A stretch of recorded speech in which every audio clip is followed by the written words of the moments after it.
Америк нэгдсэн улсын зүүн эргийн нутагт ирэх өдрүүдэд хүчтэй засан шуурга болох талаар цагуурчид мэдээлж байсан юм. Америк нэгдсэн улсын үндэсний цагуурын байгууллагаас энэ даваа болон мягмар гаригуудад Филадельфия, Нью-Йорк, Мэн зэрэг мужийн нутагт цагт 96 км/цагийн хүчтэй засан шуурга болно гэж мэдээллээ. Манай улсын түүхэнд болж байгааг хүчтэй засан шуурга болно гэж цагуурчид мэдээлсэн. Урьдчилсан байдлаар цас 2 футын өндөр орох төлөвтэй байгаа ч энэ нь бараг 3 фут болох төлөв байдал харагдаж байгаа. Тиймээс бид энэхүү байгалийн аялал үзэгдэлд эртнээс бэлтгэж бага хохирол амсах хэрэгтэй байна. Нийт Нью-Йоркчуудад хандан бэлтгэлээ сайн базаахыг хүсэж байна. Цагуурчдын мэдээж багаар цасан шуурга хамгийн хүчтэй болох газараар Нью-Йорк хотыг нэрлэж байна. Хотын иргэдэг эх өдрүүдэд төлөвлөсөн аяллаасаа татгалзаж гадаа гудамжинд гарахгүй байхыг албаныхан сануулсан байна. American Airlines компаниас цаг агарын таг нөхцөл байдлын улмаас зарим нислэгээ цуцалжээ. Харин Southwest Delta компани нислэг хэвийн үргэлжлэж байгаа ч нислэг цуцлагдах нь гарцаагүй гэж Delta компани төлөөлөгч мэдэгдсэн байна. Мэриленд болон Пенсильванид эх өдрүүдэд цасны зунзаа 20 см хүрнэ гэж мэдээлж байгаа бол Нью-Жерси болон Массачусетсд 30 хүртэл см цасны зунзаа нэмэгдэнэ гэж цагуурчид мэдээлж байгаа юм.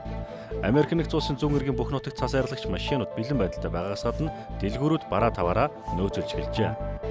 Энэ удаа хамгийн хүчтэй цасан шуурга болно гэж хилэнгээ гартаа 1872 оноос өнөө хүртэлх хугацаанд болж байсан 10 хүчтэй цасан шуурганы баримтыг барьж та бүхэн одооноос эхлэн өөрсдийн төлөвлөгөөгөө өөрчилж амьдралынхаа хэм маяг зан үйлээ өөрчлөх хэрэгтэй байна гэж ард түмэндээ хандаж мэдгдэл хийлээ.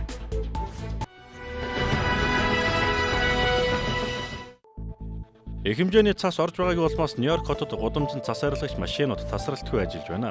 Дэлгүүрүүдэд зай, ундны ус, савлсан хоол хүнс авахсан хүмүүсээр дүүрч байгаа бол цасан шуурганд ойролцоогоор 6 сая хүн хөл хоригдлоо гэж Америкийн хэвлэл мэдээллийн агентлагууд мэдээлж байгаа юм. Зарим хотуудад орой өдөр шинийн цагаар гудамжны хөдөлгөөнийг түр зогсоосон байна. Даваа болон мягмар гарагт 5000 орчим нислэг цуцалсан тухай интернет сайтууд мэдээлжээ. Үүнээс гадна тээврийн гол хэрэгсэл болох метро, галт тэрэг автобусны хөдөлгөөнийг хязгаарласан байна. Цагуурын таг нөхцөл байдлын улмаас цагаан ордны төлөөлөгчдийн танхим даваа гарагт хүний наймааны талаар батлах ёстой байсан төлөөлөгчдийн санал хураалтыг хойшлуулж, төлөөлөгчдийг нийслэл хот руугаа ирэхийг боловч төр хойшлуулсан шийдвэр гаргалаа. Мөн энэ мягмар гарагт болох байсан 2013 онд Бостон хотын марафон гүйлтэнгээр халдлагуулсан Сарнаевын шүүх хурлыг цасыг орж байгаатай холбогдуулан хойшлуулжээ.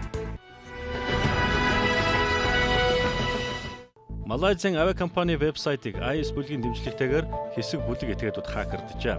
Малайзийн агаарын тээврийн албаны ажилтны мэдэгдэж байгаагаар зорчигчдын ямар нэгэн мэдээлэл алдагдаагүй юм. Сургаггүй алга болсон Малайзийн агаарын тээврийн MH370 нислэгийн онгоц болон Пуужингийн сумд оногдож осолдсон MH17 онгоцлаар мэдээллийг сэргээж хадгалж байсан юм. Одоогоор тус компани вебсайтыг хакерсан шалтгаан тодорхойгүй. Вебсайтын нүүрэн дээр 404 нислэг олдсонгүй гэж бичсэн байжээ. Даваа гарагийн өглөө тус сайтыг хэрэглэгчид энэхүү дүр зургийг олж харсан байна. Өмнө нь тэд IS бүлгийнхэн ялах болно гэж бичдэг байсан бол энэ удаад хассан байжээ. Малайзийн авиакомпаниас вебсайтыг хакердсан хэсэг бүлэг этгээдүүд нь өмнө нь Sony болон Microsoft-ыг хакердэж байсан юм а.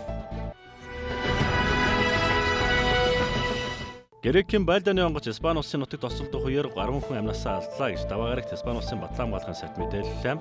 Онгоцны осол Испани улсын зүүн өмнөд хэсгийн Албацетийн ойролцоо болж энэ үеэр 13 хүн бэртэж шаргатнаас 7 хүн нь эрүүл мэндийн хувьд хүнд байдалтай байна. Грекийн армийн F-16 загварын байлдааны онгоц Los Llanos НАТО-гийн цэргийн сургалтанд хамрагдаж сургуулилт хийж байхдаа осолджээ. Онгоц нислэг хийхээр бэлдэж байсан бусад онгоцны талбайдаар унаж дэлбэрчээ. Испани Батлан хамгаалахын яамны мэдээлж байгаагаар амиа алдсан хүмүүсийн ихэнх нь гадаадын иргэд байсан. Тус улсын хэвлэл мэдээлэлээр гадаадын 6-аас 7 орны иргэн онгоцны ослоор амиа алдсан гэжээ. Онгоцны 2 нисгэгч нь грек хүмүүс байсан. Гэрчүүдийн мэдээлж байгаагаар гал сонигчид хэргийн газар ирж гал унтрах үеэр хэд хэдэн удаа хүчтэй дэлбэрэл болсон байна. Онгоц осолдсон газар нийслэл Мадрид хотоос 130 260 км дуршдаг юм байна. Испани Батлан хамгаалахын яамнаас Грек улсаас НАТО-гийн ажиллагаанд оролцох 4 байлдааны онгоцыг тус улс руу илгээсэн байсан гэж мэдээлжээ. Америк нэгдсэн улсын тагнуулын төв газар Оросын тагнуулчдыг илрүүлсэн байна. Манхэттен хотын холбооны шүүх Оросын холбооны улсын дотоодын тагнуулын байгууллага 3 тагнуулчтай холбоотой хэргийг сөхөн гаргажээ. Оросын 3 тагнуулчийн нэг болох Манхэттенд байрлах Оросын банкнд ажилладаг байсан нэгэн этгээдийг цагдаагийн албан хаагчид баривчилжээ. Нөгөө 2 хэцэжигтэн этгээд Оросын дипломат албанд ажилладаг бөгөөд тэднийг баривчлахад халдашгүй бүрэн эрх нь саадуулж байгаа. Гэхдээ тэдний оролцоогүйгээр шүүх хурал зохион байгуулах юм байна. Тэднийг Америк нэгдсэн улсын тагнуулын төв газрын Америк нэгдсэн улсын засгийн газрын нууц мэдээлэл солилцоо гэж буруутгаж байгаа юм. Тэднийг Оросын тагнуулын албанд гэрээгээр ажилладаг Америк нэгдсэн улсаас Оросын банкуудын эсрэг авах хориг болон Америк нэгдсэн улсын эрчим хүчний өөр их усрын талаарх нууц мэдээллийг солилцож байсан гэж албаныхан үзэж байгаа юм байна. 2012 оны 3 дугаар сараас 2014 оны 9 дугаар сарын хооронд эдгээр 3 этгээдийг холбооны мөрдөгт огжооныхан хараа хяналтанд ороо байлгасан бөгөөд тэд хоорондоо уцаар ярилцаж онгоцны тасалбар, ном, сонин сэтгүүл солилцож байжээ. 2010 онд Америкийн тагнуулын албаныхан 11 хүнийг тагнуулын ажил хийсэн хэрэгээр сэжиглэн баривчилж байсан юм аа.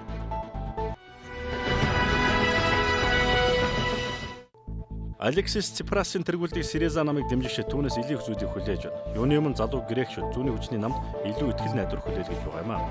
Тус улсууд эдийн засгийн хямралын улмаас залуучуудын 60% нь ажилгүй болжээ. Парламентын сонгуульд зүүнний хүчний Сириза нам ялалт байгуулсан грекчүүдийн хувьд өөр цаг үе ирнэ гэдэг итгэл найдварыг төрүүлж байгаа юм аа. Бид өөрсдийнхөө байсан бүх зүйлээ буцаан. Бид хулгайлагдсан эд зүйлээ ирээдүйд олно гэдэгт итгэж байна. Би Сиризаг Европын бусад орнуудад найдвар төрүүлнэ гэдэгт итгэж байна. Тэд шинэ нам байгуулж, төсвийн хэмнэлтийн бодлогыг үгүй хийж чадах өөрчлөлт хийж чадна гэж би итгэж байна. Мөн Сириза Грек улсад нүрсэн хэл хагуулын хэрэг төгсөл болгоно гэдэгт найдаж байна. Япон улсын засгийн газар АЭС бүлэглэлийн барьцаанд байгаа иргэнээс суллахын тулд боломжтой бүх шийдлийг хэлэлцэж байна. Ирак, Сирия улсын зарим нутагт хяналтаа тогтоосон хэд аврагчдын бүлэг Япон улсын нэг иргэнийг цаазаасны дараа нөгөө нэг иргэнийг Йордонд хоригдож байгаа эмэгтэй хоригдлоор солилцох шаардлагыг шинээр тавьсан юм аа. Хэд аврагчдын удирддаг радио станцаар барьцааны нэг хүний тулгыг авсан болон хоригдол солилцох тухай мэдээлэл өгсөн байна. Мөн барьцаанд байгаа Японы сэтгүүлч Кенжи Готогийн гавтаа зургийг үзүүлжээ. Тэрээр толгойг агуулсан найзынхаа зургийг барин зогссон байна. Энэ зураг үнэн эсэхийг тогтоохоор Япон, Америк нэгдсэн улсын албаныхан ажиллаж байна. Энэ хооронд Шинзо Абегийн засгийн газар 3 дахь этгээдээр дамжуулан хэд аврагчтай холбоо тогтоох, барьцааны хүнийг чөлөөлөх тухай хэлэлцэж байна гэж CNN агентлаг мэдээллээ. Японы засгийн газар боломжтой бүх зүйлийг хийж байна. Тэд бүх харилцаа холбоогоо ашиглахыг хичээж байгаа. Би танаа дайсны талд байна гэсэн дохиог тэр ISIS бүлэгтөгч тэдний уур хилэнг Япон улсад хандуулсан. Японы сонин хэвлэлүүд ийм зургийг үзүүлж байна. Готогийн амийг аврахыг шаардсан жагсагчид одоо ерөнхий сайдын өргөөний гадаа жагсаж байна. Шинзо Абед Японы ойрын түвшээс шахалт ирж байгаа. Вашингтон алан хятагчдад хязгаарч хэлэлцээр хийхгүй гэж Аз дахь гадаад дуудлага туршлагатай шинжээч Кейт Хенри хэлсэн байна. Хатагтай Аль-Каида гэдэг хочтой нэгэн Пакистаны иргэнийг Америк нэгдсэн улсын Джеймс Фойлигоор солихоос Вашингтон татгалзсан юм аа. Үүнээс хэд хоногийн дараа хэд аврагчид Джеймс Фойлигийн толгойг авчаа. Япон улс сэтгүүлч Готог нэн дээр судлахыг шаардаж байгаа ч ямар арга замаар түүнийг судлах ажиллаж байгаа нь тодорхойгүй байна юм аа. Япон улс лалын халифат улс хэмээх энэ харгас дайсны учруулсан үр дагаврыг төвчж чадах хэсэг нь асуулт хэвээрүүлдэж байна. CNN Tokyo, Will Ripley мэдээллээ. 1-р сарын 26-нд энэтхэгийн бүх мөч холбооны бүс нутгуудад бүгд найрамд туус тунхагласны түүх өдрийг тэмдэглэл өнгөрүүллээ. Өнгөрсөн жилийн баярт Япон улсын ерөнхий сайд Шинзо Абе оролцсон бол энэ удаа Америк нэгдсэн улс ерөнхийлөгч хүндэт зочноор өргөдөжээ. Баярын өдөр энэтхэг улсын нийслэл хотод тус улсын соёлын онцлог шинж зэвсэг түвшний сүр хүчийг харуулсан жагсаал болжээ. Тус жагсаал хааны замаас Аграгийн улаан цайз хүртэл үргэлжилсэн бөгөөд жагсаал энэтхэгийн тэнгисийн заргийн хүчин, агаарын заргийн хүчин, зэвсэг түвшний албан хаагчид оролцсон байна. Энэтхэг улс нь 1950 оны 1-р сарын 26-нд үндсэн хуулиа баталж ардчилсан тогтолцоонд шилжин бүгд найрамд туус гэсэн статус авсан юм аа. Бүгд найрамд туусын өдөр энэтхэгийн үндэсний 3 баярыг нээх юм байна. Аргентин улсын прокурор Альберто Нисманы үхлийн тухай шуурхай мэдээг анх хүргэсэн Аргентины сэтгүүлч Демон Петчер эх орноосоо дөрвжээ. Тэрээр Нямгарагт Израилийн Тель-Авив хотод аюулгүй буусан тухай Твиттертэй жиргэсэн байна. Амь насанд нь аюул занад учирсан учраас эх орноосоо явж байгаагаа тэрээр хэлжээ. Өнгөрсөн 7 хоногт Аргентин улсын прокурор Альберто Нисманы үхлийн тухай шуурхай мэдээ улс даяар гүн мэдэгдээсэн юм. Учир нь прокурор Нисман 20 жилийн өмнө еврейн сүмд болсон бомбогдлын дараах мөрдөх ажил Аргентины засгийн газрын өндөр албан тушаалтнууд саад болж байгаа тухай мэдэгдсэн бөгөөд тэрээр парламентод үг хэлэхээс өмнө ердөө хэдхэн цагийн өмнө амиа алдсан юм аа. Түүний буруу тасан албан тушаалтнуудын дунд Аргентины одоогийн ерөнхийлөгч Кристиана Фернандес Киршнер болон гадаад хэргийн сайд Хектор Темерман нэр дуулдаж байгаа юм аа. Энэ мэдээг анх цацсан сэтгүүлч Демон Петчер нь Буэнос Айрес Herald Sun-д ажилладаг бөгөөд тэрээр амь насанд нь аюул занад учирсан учраас эх орноосоо инхүү дөрвжээ. Филиппиний өмнөд нутагт Мусульман шашинтай босгогчид болон цагдаа нарын хооронд ширэн мөргөлтөн гарчээ. Филиппиний засгийн газар болон Мора Исламын либерал фронтын удирдлууд инх тайвныг хүсэж байна гэж мэдгдсэн боловч гал зогсох хэлэлцээр гэнэт цуцлагдсан байна. Энэ мөргөлдөөнөөр цагдаагийн 37 албан гарч 6 босгогч амиа алдсан гэж CNN агентлаг мэдээллээ. Мөн босгогчдын талаас 11 хүн шархтжээ. Мөргөлдөөнөө дараах айдас дүрм дүрс бичлэг онлайнаар цацагдсан бөгөөд тус бичлэгт цагдаагийн дүрмт хувцаслаад цогцоснуудыг үзүүлжээ. Мора Исламын либерал фронт нь Филиппиний үнэт бүс нутагт хамгийн том босгогчдын бүлэг юм байна. FIFA-гийн ерөнхийлөгч Sepp Blatter FIFA-гийн ерөнхийлөгчийн сонгуулийн өмнө өрсөлдөгчдөө болон шудраг шүүмжлэлийг илтгэр хүлээн авна гэдгээ мэдэгдэжээ. Энэ 7 хоног бол дэлхийн хөлбөмбөгийн спортыг зохицуулагч байгууллага болох FIFA-гийн ерөнхийлөгчийн сонгуульд өрсөлдөгчд албан ёсоор нэр дэвших хамгийн сүүлийн 7 хоног. Хэдийгээр олон эсэргүүцэлтэд тулгараад байгаа FIFA-гийн ерөнхийлөгчийн албыг 1998 оноос хойш ашиж байгаа Sepp Blatter 5 дахь удаагийн сонгуульд дахин ялалт байгуулна гэдэгтээ итгэлтэй байна. Би эрх сонгуульд маш тайвнаар хандаж байгаа. Хүн бүрийг баяртай байлгана гэдэг боломжгүй зүйл. Хэрвээ би зөвхөн эрэг зүйл хийвэл энэ тиймч сайн биш. Би шүүмжлүүлэх дуртай. Гэхдээ зөвхөн шударгаар шүүмжлэх хэрэгтэй. Олон улсын хөлбөмбөгийн холбооны ерөнхийлөгчийн сонгуул Sepp Blatter-аас гадна Францын дипломатч хуульч Жером Шампан, FIFA-гийн ерөнхийлөгч Йорданы ханху Али бин Аль Хусейн болон Францын шигшээ баг Тоттенхэм клубын экс-товлогч Дэвид Жанода нар өрсөлдөж байгаа юм а.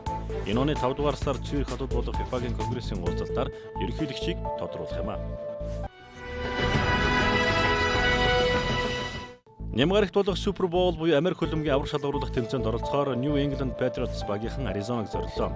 Бостны хотын танхимын гадна цугларсан олон мянган фэнүүд нь тэднийг халуун дотноор үдэн өгсөн. Багийнхан даваа гарагийн шөнийн цасан шуурганаас өмнө амжиж New England-аас гарчээ. Patriots-чууд Америкийн хөлбөмбөгийн холбооны аврах шалгаруулах тэмцээнд ялалт байгуулахдаа хийгүй бөмбөг ашигласан хэрэгт буруутгагдаад байсан ч энэ нь тэднийг Super Bowl-д оролцоход нь нөлөөлж чадаагүй. Тэд Нямгарагийн тэмцээнд Seattle хотын багтай өрсөлдөх юм а. Seattle Seahawks багийнхныг Super Bowl-ын төлөө 2 дахь аяллаа хийхээр Аризоныг зориход олон мянган дэмжигчид тэднийг үдэн гаргаж өгчээ. Тэгэд автобусаар сонгоцны буудлын руу явж байгаа багийн тамирчид, асгалжуулагчид болон ажилчдыг чангаар дэмжиж байсан. Маш олон хүмүүс багийг дэмжсэн ураа лоозон тэмдэг зэргийг барьж багийн өмсгөлийг өмссөн байжээ. 49 дахь удаагийн Super Bowl тэмцээн ирэх 2 дугаар сарын 1-ний Нямгарагт болох юм а.